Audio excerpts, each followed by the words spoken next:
My name's Adele Onyango and welcome to another episode of Legally Clueless. No, seriously, I have no clue what I'm doing, but I'm pretty sure I'm not the only one. Hey you, welcome to episode 176 of Legally Clueless. Thanks for rocking with this podcast. If you want to watch our video series, our tour series, listen to more of our audio episodes, if you want to join our community, which I really think you should, if you want to share a story on this podcast, if you want to join our Instagram and our TikTok family, all you have to do is go to www.legallycluelessafrica.com. That's our home. As you're doing that though, here is what you can expect a little later in this episode. So when I was born with bronchitis. Apparently I was a premature baby. So I tried what I could, but now leaving high school, funds now became the issue. Like, where is the money to go to uni? And it was really hard because my other siblings had actually managed to go to uni and my dad was able to sort that out. But by the time I was getting to that age, we had things had. And so I thought, see, people work and then people earn money and then people go to school. So just do that. And that's what I started doing. So I started selling Airtel lines. Then I went into starting selling phones, Team Ideos. If you owned an Ideos, me or a colleague of mine sold you one.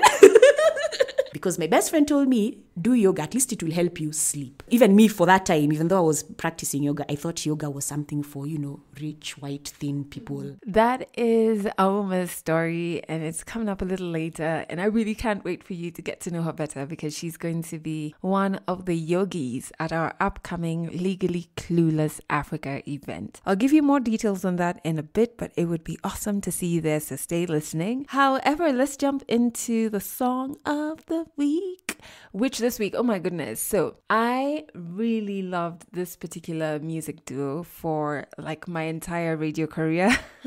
They were probably one of the only artists from Tanzania who I would play on repeat. I don't know why Bongo Flava has just never been my cup of tea when it comes to music, but I do like two things from Tanzania music related. One is hip hop. Tanzania has like really talented rappers. Their wordplay is on, my favorite is Joe Makini. What? Wordplay on a whole new level. And the second are this duo called Navy Kenzo. I just love how urban they are, and then I got to meet them a couple of times while I was on radio, and they just have like good energy.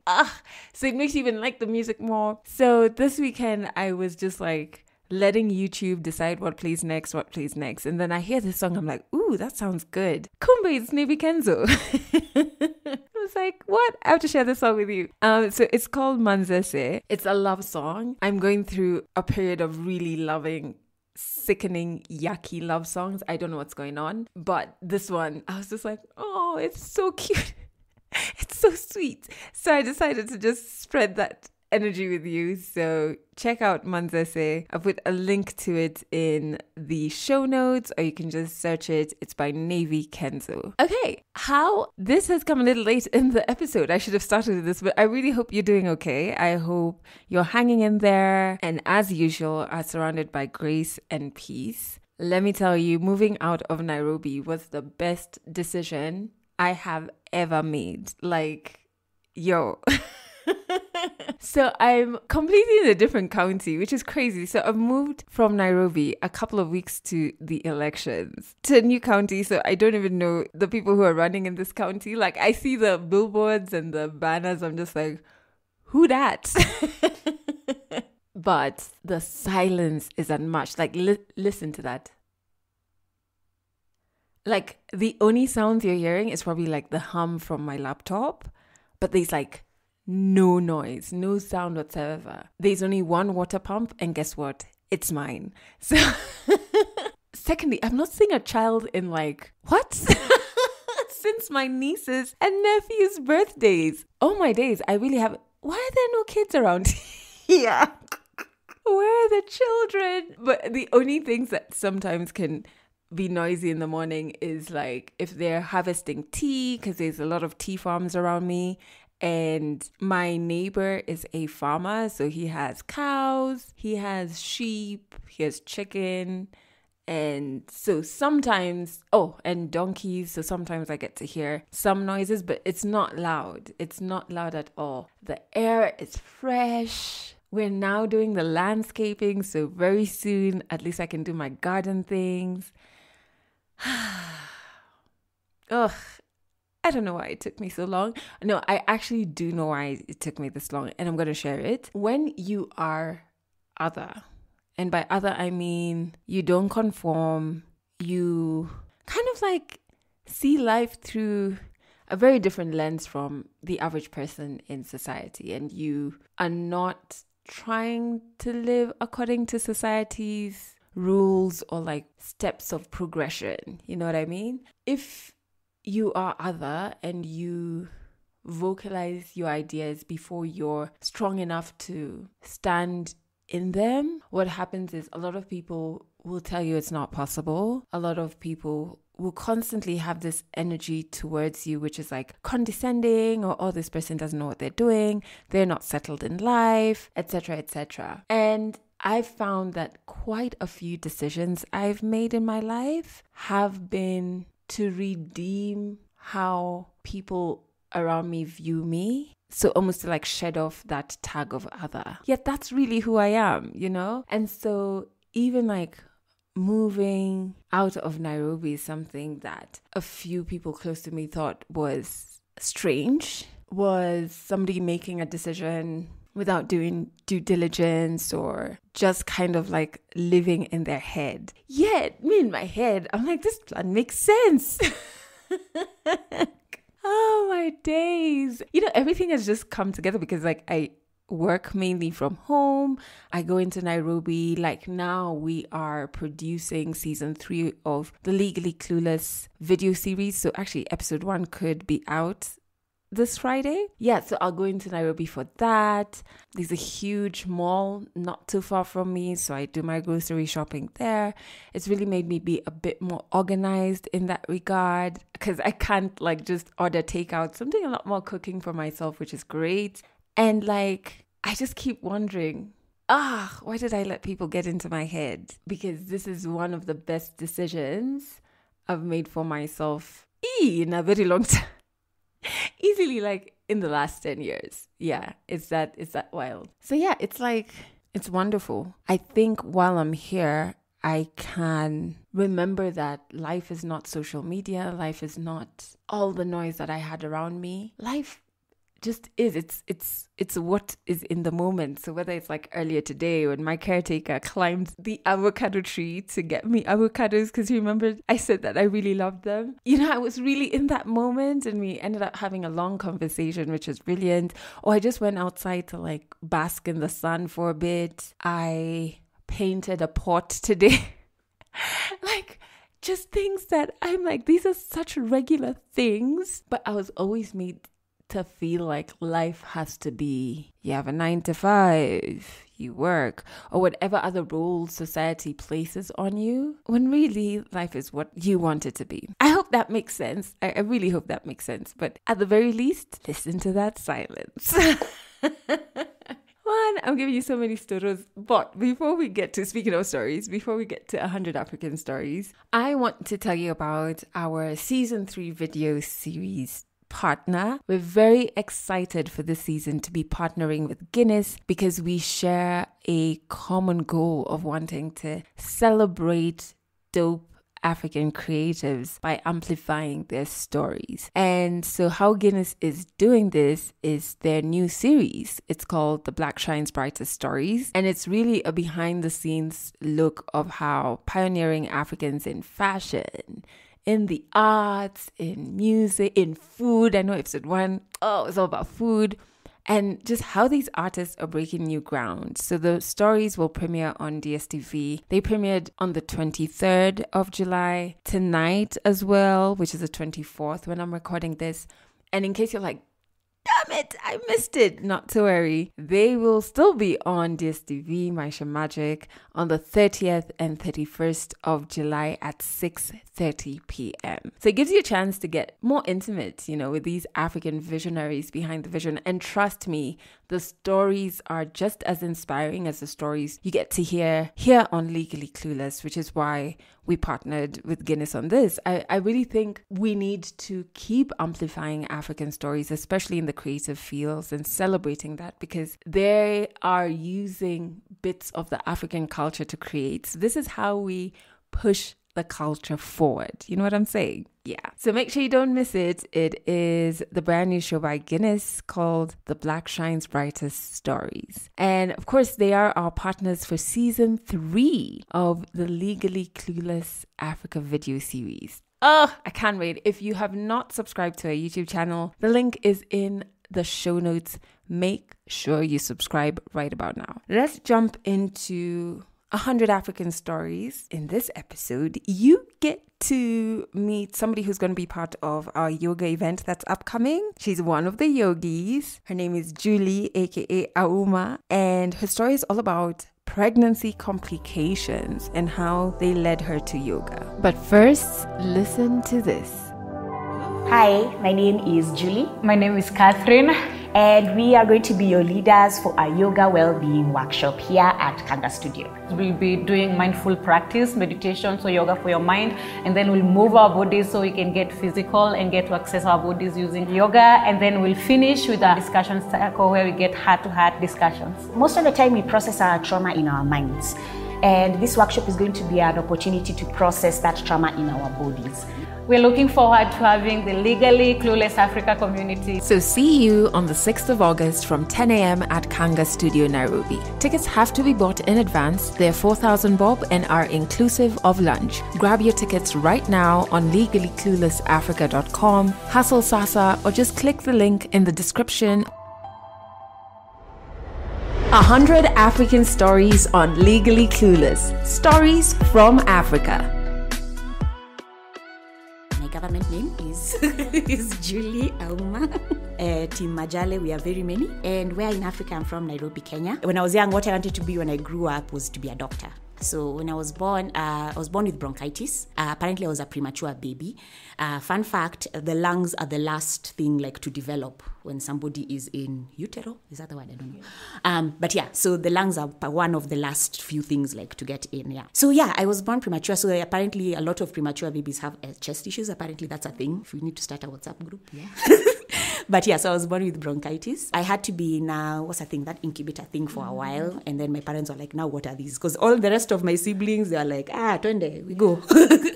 Grew up, and because I was in and out of hospital a lot, in my mind, I thought the best thing in life to become is a doctor, because these people are helping. I knew I wanted to be in the medical field, either as a doctor, a nurse. I just knew I had to be in there. But I thought as a doctor, because my doctors were so nice, they take time to explain things to you and everything. So I was like, this is the thing to be. So I remember even when I was young, I used to know how to put in the drip, take it out, But yeah, so to the shock of my mom and my nurses, they are like, okay. But yeah, because it was a way to pass time. When you're in hospital, you're just basically chilling. You're admitted, you and the other kids, so you find ways to entertain yourselves. And we remember us agreeing, we'll also be doctors, so we can stay here longer.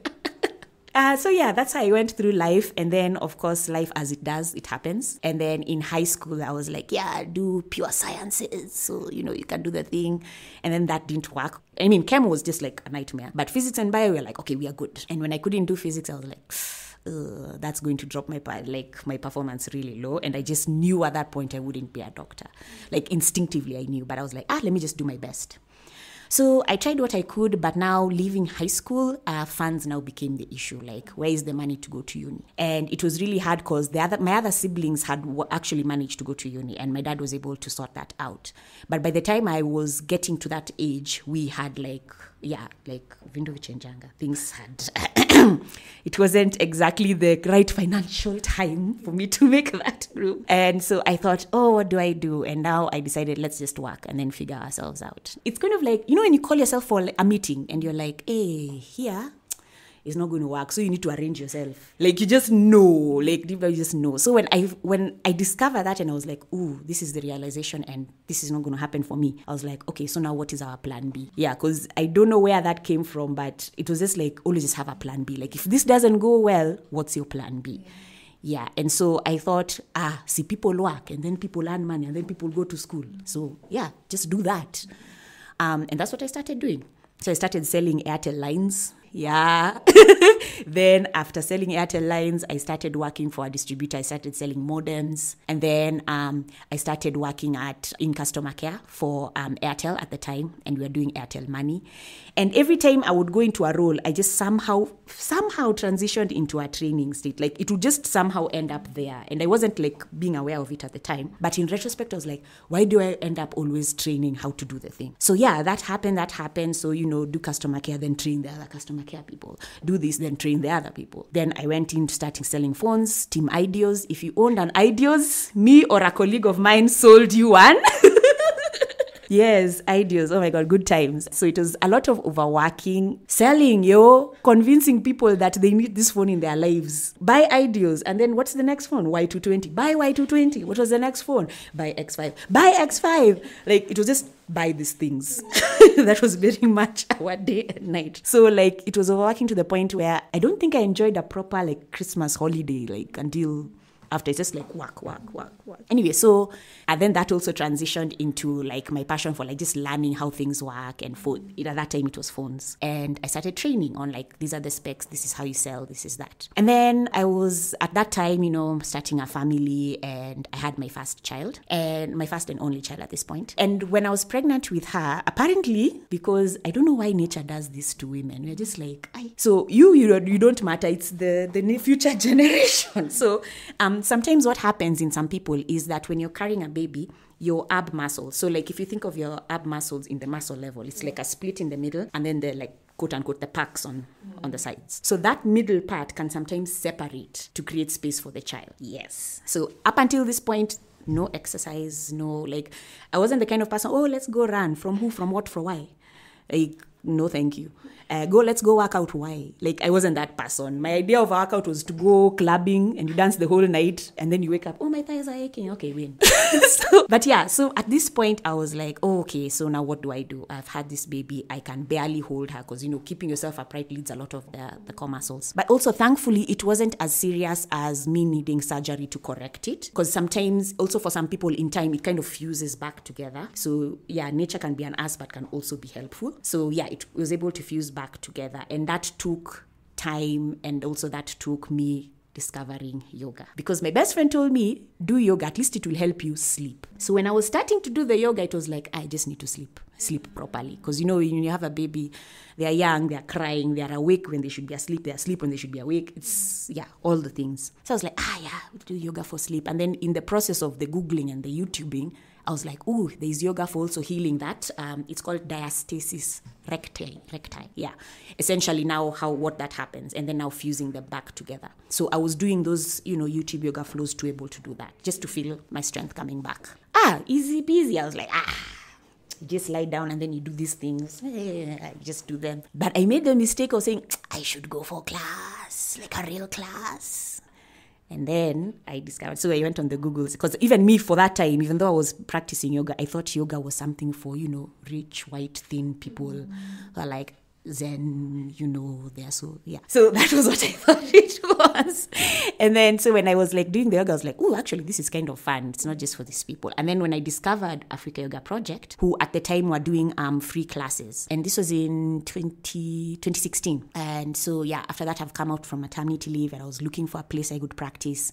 And on International Yoga Day, and I remember it was a Tuesday on that particular year, and I went in because I wanted to do the free class. What I didn't know is that Tuesdays at AYP is advanced yoga class. So here is me I'm feeling all my, I can do yoga because I've watched a few YouTube videos. Then I went and did yoga. Let me just say, that class was like, I still say today that it was my best and my worst class to ever attend, because it was the hardest thing, because I could barely do anything. And then at the same time, the things that I could do, I was like, this is not good enough. That self. Yeah. But now the environment was so good. Like there were other teachers there, even though they were doing like all the, the flip ups, they were doing the slidings, they were doing the floatings, and you're like, yeah.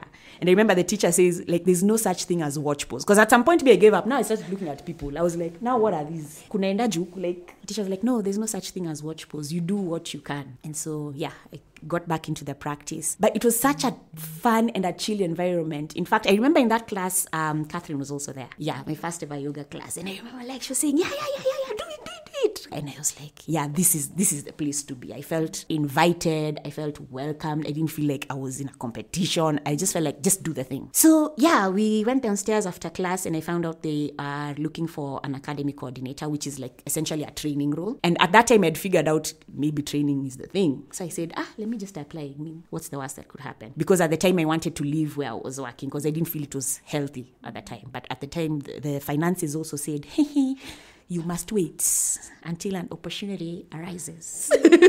So I was looking for that, and thankfully I found that at AYP, and I started working there, started regularly practicing. And before long I caught the bug. I was like, I need to learn how to do yoga. I need to learn how to practice, how to teach.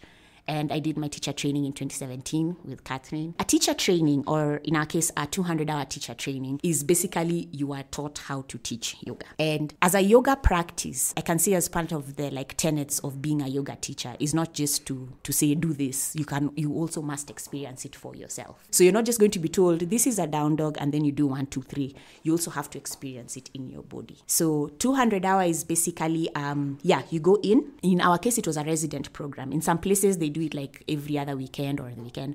But in our case, it was a resident program for about 11 days. And so you come in and the first thing you do, into a class, practice. And now they say, so when we say down dog, this is what we mean by down dog. And so, we did that. And then now we start talking about what yoga is, the origins of yoga, why we practice the way we practice, what style of yoga we're going to be getting into. And then, of course, there's theory as well, but it's very, very much in the body. So there's asana, like the actual physical poses, the, extended mountain, the planks, there's that, which is asana. And then there's meditation, the actual sitting with yourself, body scans, learning, feeling what's going on the inside. Then there's inquiry, where you're basically questioning yourself. You're questioning your motives, your thoughts, and not like in a way to say that, no, these are not valid, but why is it that this is there? Like for me, it was like, okay, I'm in this yoga space. Why do I need to share my emotions? I mean, see, they are mine. They're none of anyone else's business. So I need to deal with them internally. And I didn't realize that was some of the ways I was blocking myself from having a really awesome relationship with my sisters, with my mom, my dad, because I'm the closed one, So why is it I feel I need to hide that? And why is it I feel that it is okay to hide that? Not that now, share it to the world, not that the other option is better, but understand why it is the way that it is, and then now work from that, and then make the decision. Is this how I want to continue being? Okay, yes. Is this not? Okay, no. Do I want to transition? Okay, do that. And I remember even my best friend saying hey, Manze, you sound like a vapor. Because I called her one day, I was like, Sharon. She was like, Manze, you sound like vapor. What are they doing to you over there? But it was an amazing experience because, you laugh, you cry, you go through all the range of emotions. At least that was what it was for me.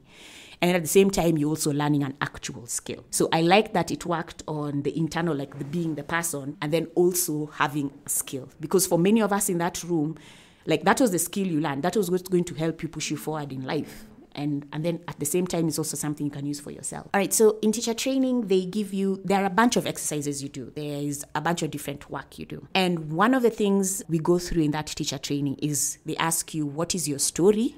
And then what are the facts? And I think to date, that's one of the most impactful exercises that I think I've ever done. So it's like this. So let me take myself as an example. So in teacher training, you're told, okay, they take you back. What happened when you were 5 years old? So you're okay, my dad came home late and I stayed up late so I could see my dad because I hadn't seen him the whole day. And he just went to sleep. So that's what happened. Then what is the story? Oh, he's too busy for me. I can't connect with him anymore because he just wants to go and sleep. He doesn't care about me. So two things are happening. It's what actually happened and then what I've made it mean for me to happen. And so now interrogating that. So that was one of the things I was like, oh, I may need to talk to a few people after this. And also like interrogate why I'm feeling the way I'm feeling against someone. Is it because of an actual fact that actually happened, a cause and effect?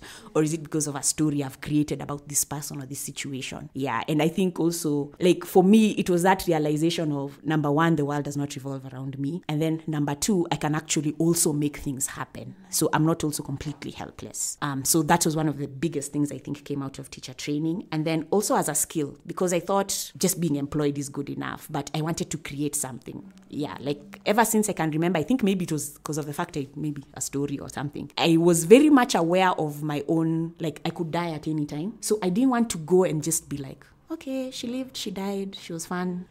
But like, what am I leaving behind? Like, what is my legacy? And I realized that it was something I used to do in life. Because even when I would write poetry, I was like, will this last? Like, will this? Yeah, so many aspects of my life brought me to the same thing. So I thought, if I'm in teacher training, I should teach. I should be able to work with people, to help people, to be of service to people. And I can do that in different ways. So yes, I'm not the doctor, but in the time since teacher training that I have been practicing and that I've been working with other people in their practice, I realized, oh yeah, I'm actually being of service to someone. So yes, it's something that is earning me money, but it is also something that connects with my true passion. And for me, I've realized that that is creating impact, working with people, helping people, being of service to people. So I've realized I can do that through the yoga practice.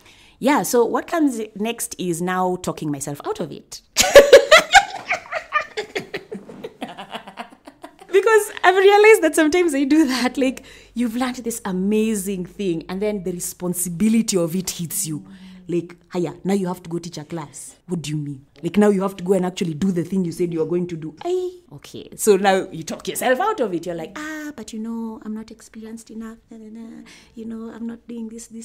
All the ways we negotiate with ourselves to get ourselves out of that responsibility. So that's what I did. I talked myself out of it for a long, long time until like, when now I felt like I was aligned with what I wanted to do, and I got this realization that this is what I want to do with my life. I was like, okay, now I have to do something. So I started teaching. And I remember, like, I got my very first yoga class, like a regular, like a paying gig for a yoga class. And I remember this person was living in Karen, uko leafy suburbs. And I mean, like, they had the whole shebang. Like, when people, this must have been, this was in 2017, like just like after teacher training.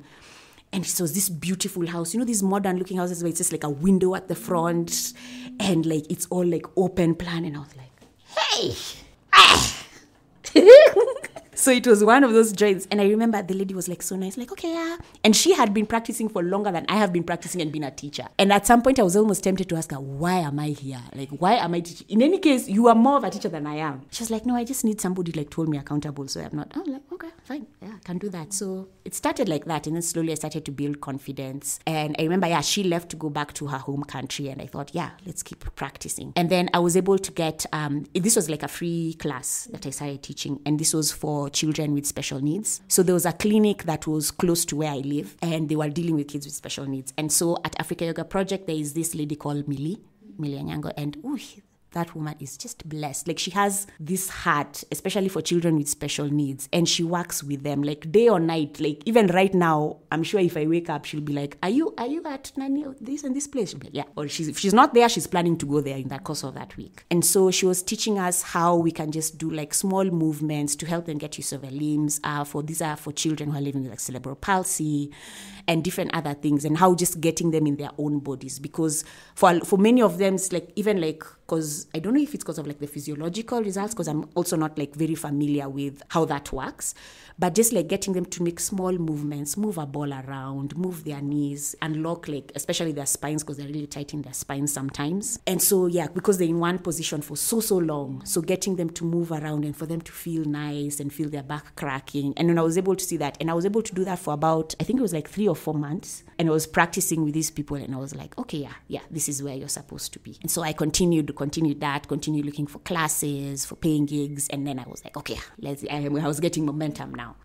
So since then I've been teaching. And then around COVID times is when it hit me, like, I went back, like when you go back to your old notebooks or journals, and I went back to the notebook I was using at teacher training. And in that notebook, I'd written a letter to myself 5 years from now. What do I want to be true 5 years from now? And in one of those things I had said, I want to have a business, a yoga business, a wellness-based business. And I remember by the time I was reading that, it was almost approaching that 5 year. And I was like, ooh. I need to do something. So I was like, okay, let's start a business. So within about 2 months, I was like, okay, create an Instagram account because I see that's what people do. Create a website because at least I know my hubby does like web development. So I know a few things about how to create like, with the template and stuff. So I was like, create a website. And I was like, I need to register the thing. So I went and registered. And then I was like, okay, I'm now a business owner. So if I die, in the records of 2020, in somebody, so-and-so opened a business. It was scary because my first question is like, if you look at the statistics, it's like every business that starts fails within its first year. Not every, I think it's a big percentage. I think 50 or is it like 40% of businesses don't make it in their first year. And I was like, will that be me? Will this be just this nice thing that you did for a while? And then it dies out. And at the time, I also have a child. I was like, okay, so what am I leaving for her? Like, she needs to have options. It doesn't mean that she's always going to be a yoga teacher, but at least if she has a business to sell off, then that's something. But yeah, so I was like, let's just do what we can do for as long as we can. Yeah, like if it fails, it fails. But that fear is still there. Even now, I'm like, all nonchalant, if it fails, it fails. But like really, I'm like, right now, it's the thing that's saving me. So right now, it's not like if it fails, it fails. Like, it needs to work. Like, there's no forty, maybe. Like, it needs to work right now. So it was scary, but also at the same time, it taught me that it's okay to do things even if you're scared of them. And for me, like, people will say, like, yeah, you're a thrill seeker, but you only take the risks that you can manage at some level. And then just because like you're the first person like to jump into a pool doesn't mean you're the first person to go and register a biashara. It doesn't always translate. So I was like, yeah, if you're going to say that this is who you are, you also have to back it up with, So it was scary. And even to date, I still haven't like cracked the code. I'm still trying, I'm still learning. And I'm still deathly afraid that things won't go right. But I'm like, I'm not giving myself a plan B. And so it's the first time in my life I've never had an employment income. A sure thing that on date 20-something, there is X amount of money in my account. That is not something I have right now. And it's been the scariest thing. Because I'm like, okay, now what do I do if things hit the fan? Like, now what? And then, so I'm like, will I be able to take care of my daughter? Will I be able to do this? Will I be able to do the other? So right now, it's more of like, because I know what I want to do with life, I know what my impact is, I don't want to go back into a toxic work environment. And I'm lucky I even have the privilege to say that I can apply somewhere, and even if I get it and land in a toxic work environment. Understand there's privilege in that. And so I'm like, whether or not I am able to, I want to block myself from being in a situation where I am going for things because I must, where I have no choice in the matter, So yeah, I even joke with my friends, like I want a half sleeve so that even if you go in a place like, this one, we don't need this kind of people here, It use the system against itself. Yeah, so that it kind of inoculates me from being in a situation where, one, I have no choice, and two, I am only doing it for the sake of a thing. Because it's also not honoring the person and the place that person who created that business wanted, regardless of what that situation is. When you create a business, you don't want somebody to come there just for like, because you're paying me X amount. You also don't want that. And because now I have a business, I'm like, ooh, maybe that's not the move. So I pride myself on being a very creative person, but it was a lack of creativity that led me to the name. So my name is Auma. So for those people with Aumas in your life, we are we always aus. So I was like, aus yoga. Aus yoga. Okay. Yeah, let's do it. And then after I registered the business is when I realized, people are going to think I'm Australian. Because when you Google it, aus anything, it's an Australian thing. I was like, we needed to have thought that one through a little bit. So I was like, aus yoga KE. So yeah. So the business is aus yoga.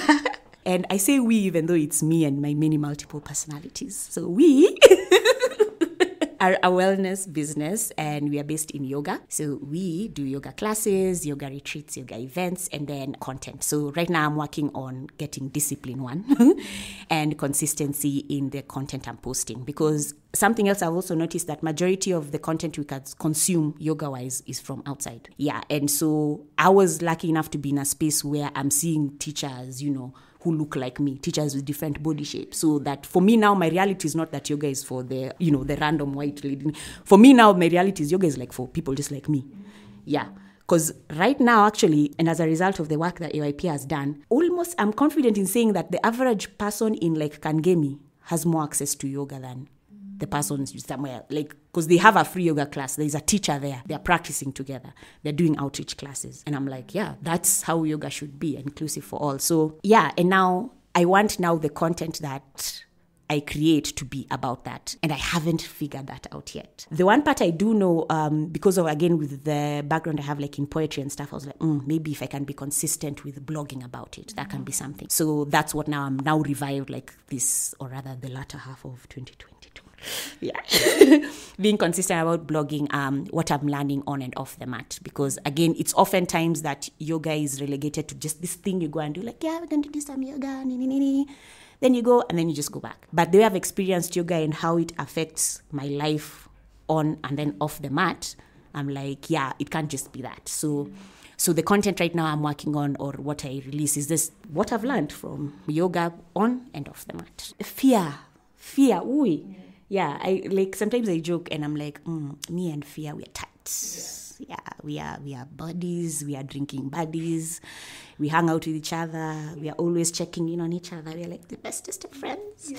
Because it's true, like for me, I've noticed a lot of fear holds me back a lot.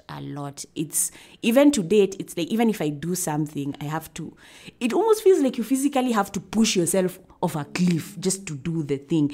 And it could be the most simplest thing. Like right now, I haven't been able, like this last 2 weeks, I haven't posted anything. Even though I have a calendar, like my vision board says 100 posts this year. 100 posts this year, Julie. And I'm like, now what am I posting? Are the people even going to read it? I'm just posting for the heck of it. Like, it's just so much, like, again, I said, talking myself out of doing the thing, because now the responsibility of it is like, you have a business, people post, able post. So it's that. The thing that has helped me the most is other people. Yeah, it's never been it's just me. It's not like, against all odds, I did this. Lies. No, nothing I've done, I don't think, is just a me thing. Like, again, you know how much I love Catherine. And then I also started working with someone else. She's called Stephanie, Fitness by Stephanie. Yeah, and then out of the most random blue, because my colleague at that time, Chichi, she was having her baby, cute babies. And so she needed somebody to hold fort in her class while she also went to have her baby. And then so she was like, hey, Maze Chichi, I need somebody. And Chichi was like, talk to Julie. And then, it became the thing. And then so we started doing that class. And I was like, in this class, do I want to position myself as Julie holding fort for Steph? Because that was the safe way to go. Or do I want to like sneak in Aus Yoga and be like, this is Julie, yes, but I want it to be a business thing. I want to. And Stephanie taught me, because she was like, I invoice people. I was like, we invoice people?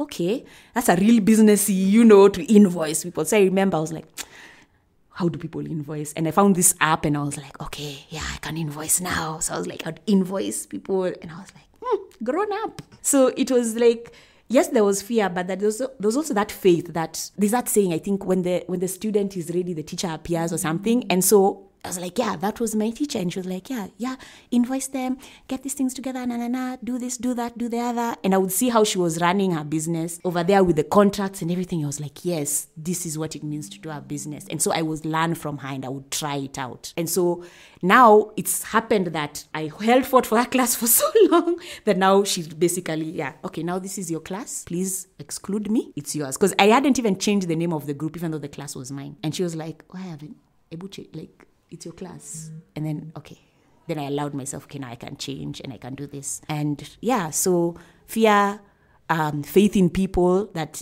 there are people, that some people out here are really good people. We are not all evil. And then that also relying on other people. Because even when I was stuck, somebody would tell me, just do it. Or, maybe it's not the right time, but just do it. I mean, what's the worst that could happen? Yes, so this workshop we are doing with Legally Clueless Africa is a workshop that we are offering, number one, to women. And women who are feeling that I've been held back for so long that now I'm just comfortable where I am. Like, just to, not necessarily like to make big moves, because again, I feel like right now the world is like, yeah, make big moves, do these big things. And not all of us are ready for that. Some of us need baby steps. Some of us need those big moves. But the idea is to get ourselves to a point of action, and action that benefits us, not in a selfish way, but in a way that grows us to where we want to be. So this workshop, we are going to get into our bodies first. That means through yoga. So we are going to make some body movements, some body shapes. We're going to do some yoga. And then we're also going to go internally. We're going to have a meditation session. And then finally, we're going to talk about it. Again, it's something that we've talked about before. And it's something that I first had at a Y12SR class, which is yoga for 12-step recovery. That lady said something so like, she said, you know, there people say things offhanded and you're like, Jesus. She said, like, a lot of the trauma we have happens in our bodies. But how we process that trauma, our bodies are not even involved in it. Like, I'm not saying, like, again, no, do the talk therapy because we need it. Like, yeah, for sure. Like, it helps to, like, distillate that information. But if a person has had a traumatic event that took place with their physical body, in their physical body, then there needs to be an outlet for the body to heal also in a physical way. So, and I believe that when we are moving, that's the time we are with ourselves. We also say a lot in the yoga practice, your breath is your most powerful tool, because sometimes all you can sit there and do is breathe. Like, it's the least amount you can do, and sometimes it's the most thing you can do. So yeah, we're going to sit here, we're going to move our bodies, we're going to process some things, because again, that's a very personal thing that people will be going through. But when you're coming to this workshop, allow that process to happen. Like, just be in your body, whatever happens, it happens, and be in your body. And then when we come to the meditation, first of all, please don't be scared. We are not going to, mount legion upon your head. No, we don't do that. That's not what meditation is. But it's a time for you to sit with yourself and just like, okay, process. So this thing has happened in my body, or this thing is about to happen in my body. It's a yoga class. It's a this, or it may take me back to something else that happened. But right here, right now, I can just be in my body, in this physical space at this time on this day, and just be there. And then now, when you've opened up that, like, whatever is happening in your body, whatever is happening in your mind, and when you've opened up those channels, now let's talk about it. What are you now ready for that you've done this thing? Where it's not like so-and-so said, or us in our family, this is what we do, or no, but like, now what are you ready for as a person? So yeah, that's what we'll be doing in this workshop. Of course, it takes ourselves and you who's coming to attend. I'd say be open and willing to do that, I think, is a good start. And then allow us to be, I don't want to say like to guide you, but allow us to create that container for you to do that. So how yoga has impacted, like affected my life specifically. First and foremost, it's made me aware of my own BS. I can tell when I'm just being like, just side-eyeing myself. I can tell when that's happening. Sometimes I'm able to get in front of it and stop myself from being, I'm not a good person or not who I'm supposed to be. Sometimes I can get in front of it. Sometimes I can't. But now I'm in the place where, because I know when it's happening, I actually have that choice, which is very different from just like reacting the way it used to be. And now because of that, the responsibility that comes with that is now, because I know when that is happening, I have to be in integrity and be like, okay, I did not do well here. And I have to say sorry. I have to say sorry to, like, I remember even like, African parent syndrome, where you don't say sorry to your kids as who? Umekula is the thing. So I remember the first time I was like, I told my daughter, Maya, I'm sorry. And I'm like, okay. Yeah, it was a couple of steps in. I was like, yeah, but this is the thing to do. And so, yeah, one, it's made me aware of my own BS. And then two, it's made me feel strong, both physically and then also, I think, mentally. I feel like I can move my body. I have agency. Like, even though I can't do, there are times, okay, maybe in time, like there are certain poses I still can't get into, even though, like, again, people expect you, all yoga teachers, to do all the yoga things. But even though there's something that my body can't do, I am not angry at it. And that has moved from in the studio to now in actually like being in my body. Like now, the amount of times, if I take like a percentage, like before when I would just be like, okay, now what am I doing? I feel like, oh, akakatumbo, or I feel like, this face, this, I don't have as much displeasure, or I don't have as much distaste for my body as I used to. I'm able to just accept it. I'm like, today we are having a chubby day. We ate nonsense, and now we are feeling the effect of the nonsense we have eaten. And we are excessively, we are abounding in the midsection. The abs that we have are no longer there.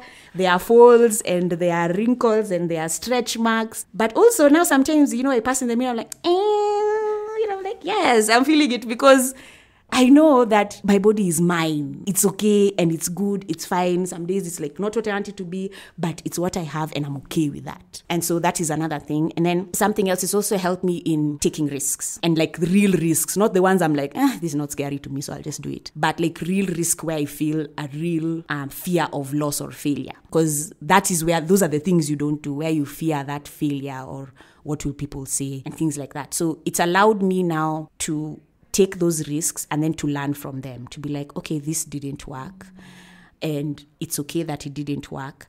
I can obsess about it. That's an option. Sometimes I still do.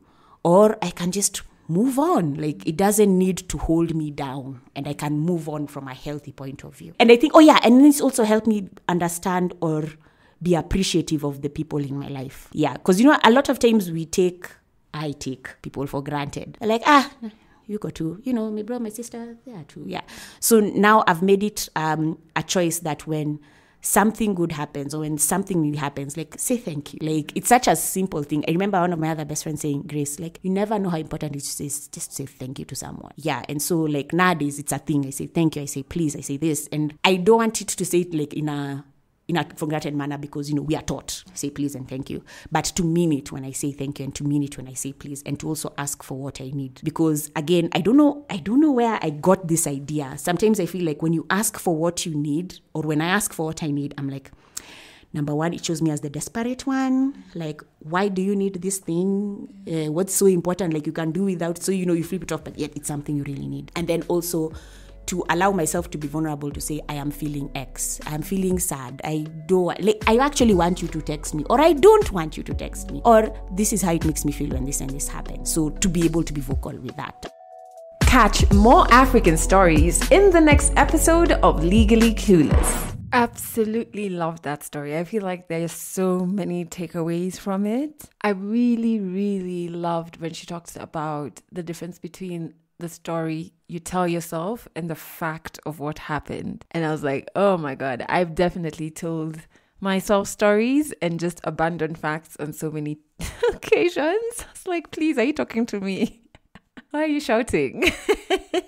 But it's true, right? And so many times we get so lost in the story and we start even having emotional reactions because of the story. But when you catch yourself and you go back to the fact, it's like, oof, I was being a bit irrational there, or maybe I haven't consulted the other parties involved.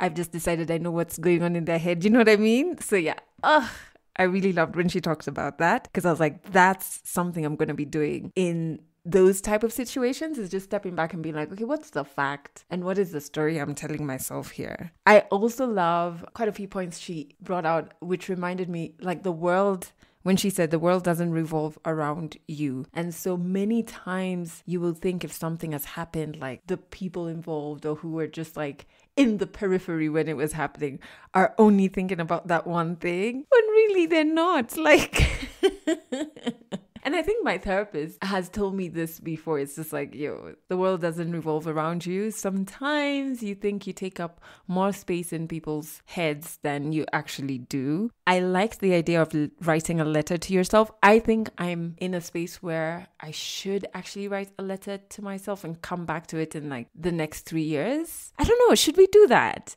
Like, is that something you would want to do? Because I feel like I need quorum. I don't know why it's a bit scary to think about it, but like, yeah, would you be down for that? Let me know on our Instagram page at Legally Clueless Africa. I genuinely feel like I'm in a transition. Well, not really a transition. I think I've already made the transition, but I'm in a very, like the periphery of power. Like, I'm about to unlock a very powerful version of myself. And I just feel like I want to write a letter to that chick. Does that make sense? I think let's do it. Anyway, hit me up on Instagram. Let me know what you think. And yeah, so Julie, aka Auma, and Catherine are going to be running the yoga well-being workshop. Please get your tickets. Shout out to everybody who's gotten their tickets already. You can go to legallycluelessafrica.com, check out our events page, and you'll see how to get your tickets there, or just go to Hustle Sasa. I'll put a link in the description of this episode as well, in the show notes, that is. We have very limited spots because it has to be intimate. We're going to have sharing circles. I really want to start building a community that knows each other and looks out for each other. We can be each other's accountability partners. I know some of you are not in Kenya, quite a few of you are not in Kenya, but like we have to start here, and then one day we'll be doing those events in your countries, or virtually.